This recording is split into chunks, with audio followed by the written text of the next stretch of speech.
Hello everybody, my name is Dom40 and welcome to the top 5 most underrated maps in Phantom Forces. Now listen, everybody knows about the metros and the warehouses of the world, but I'm going to be introducing you to some maps that you might think are kind of bad, or maybe you haven't played much before, and I'm going to be telling you why they're absolutely fantastic and why you should be playing them.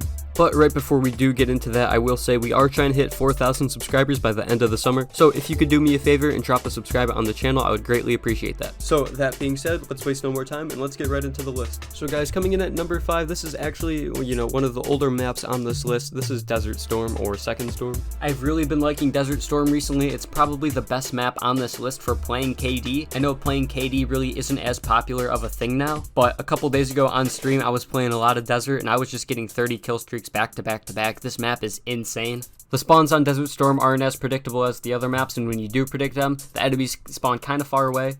But the good thing about enemies spawning far away is that you're far less likely to get shot off their respawn. 100 kill games are still super easy on this map, but sometimes the reason why this map can be a little bit frustrating to play is all the sniping that goes on. You will get BFG'd across the map. It's just gonna happen.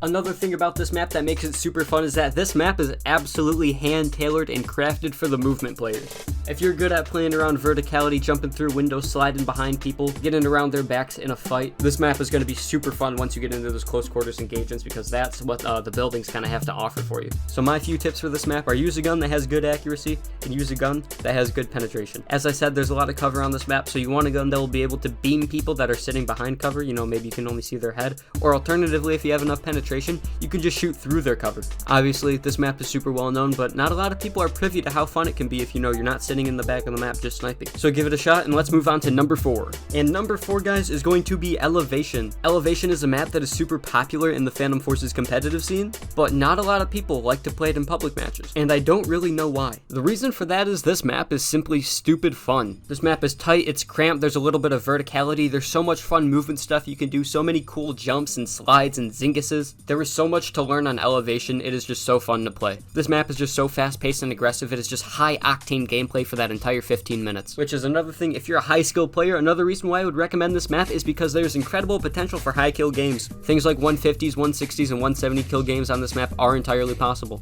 I have a couple tips for Elevation, and one of them is find a gun that has good movement speed. You're going to want to be able to get around quick on Elevation, trust me. There's just so much going on, so many routes to run, so many rooms and services you gotta weave in and around that you just want to be going fast. And there is absolutely zero room for campers on Elevation. So if you want one of the most fun maps in the game, go check it out.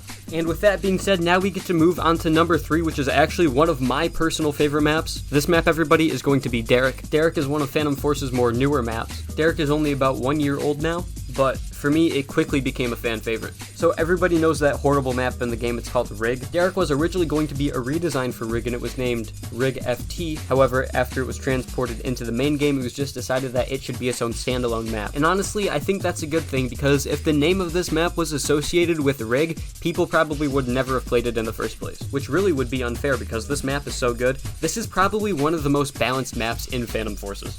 I would say both sides are equally as strong. Depending on what side you get, whatever team has the better players is probably going to be the one that performs better. Derrick does not have a crazy side advantage. I think part of the reason for that is because this is just a classic square map with a 3-lane design. Derrick is just the epitome of like a good FPS map. You have 3 distinct lanes, every lane has the perfect amount of sub-routes and cover, and you can nicely flow and weave in between these lanes because the map is not cluttered at all. This map is just super fun, the sight lines aren't outrageous, there's not a lot of times where you're just gonna get killed to random bullshit in this map. That really never happens. And one thing that makes this map super fun and underrated is that the spawns are super easy to control. As I said, this map is super easy to flow and move around in, so after you're done spawn trapping one side of the spawn, you can just weave and zoom to the other side of the spawn and keep it going over and over and over. It is fantastic. This map really caters to good players, which is why I love it. So now that we're done with Derrick, we now move on to number 2.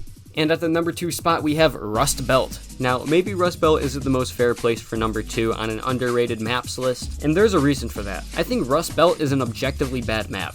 Like, full transparency, this map kind of sucks. It's ugly, it's tiny, the design is weird, it's cramped and claustrophobic. However, you don't need a map to be good for a map to be fun. And honestly, I'm putting this at number 2 because of how freaking fun it is. Guys, Rust Belt is just absolutely batshit crazy. When you spawn in and you hear all the shooting and the chaos going on, it honestly feels like that one scene at the start of Saving Private Ryan, where everyone's on the beach getting shot at and there's just the dude stumbling around looking for his arm getting shot. That is kind of what this map feels like to play it.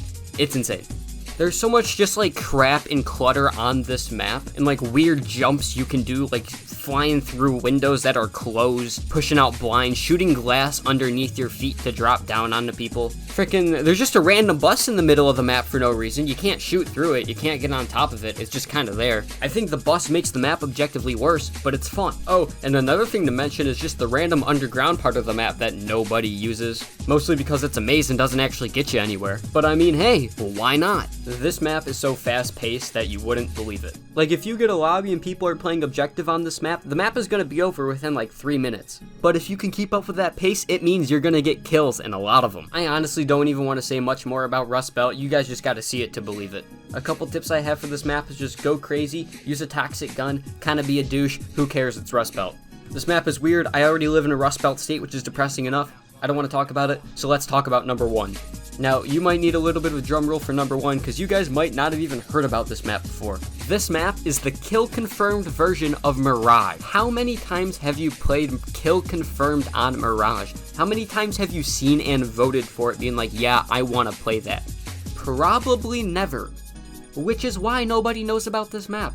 And even when they do get on this map, they probably don't realize that it's different. The good thing about Kill Confirmed Mirage is that all the high buildings and the high up places are inaccessible. So the very thing that made Mirage annoying, they just took it away and it became the best map in the game. Isn't that something crazy to think about? You know, a masterpiece isn't made by adding stuff that you think is good until it's like a desired product. A masterpiece is made by taking away the things that don't make sense until you're left with something that is absolutely perfect. This map is a masterpiece, with one giant caveat. And that caveat is, this is probably the most unbalanced map. If you're a good player, it's probably not going to matter too much what side you get, but if you get the ghost side on this map, you are going to be in Spawn Trap City. Literally, the Phantom side on this map only spawn in like 1 or 2 places. You literally just stand out in the open and watch them spawn and just mow them down as they try to run out of like the little pit underground construction area that they try to spawn in. It's unfair and overpowered, and I think if this map showed up more in like the server browser or in lobbies, this could be the next like 200 kill game map. It is so effing easy, you wouldn't believe it. I said Rust Belt is a map you have to experience. You've probably played it before. You may have never played Mirage KC in your life, but holy shit, you absolutely have to. It's fast-paced, it's fun, there's no stupid verticality, there's not a lot of bullshit, you're not going to be getting sniped from incredible sightlines and people you can't even see because they're on roofs that are too high for you to even look up at. I already said this map is a masterpiece, and I think this video is already getting too long, so I'm going to end things here. If you made it all the way to the end of this video, first of all, thank you, and second of all, you're already here. Might as well subscribe for more in the future. Drop a like on the video, and I'll see you in the next one.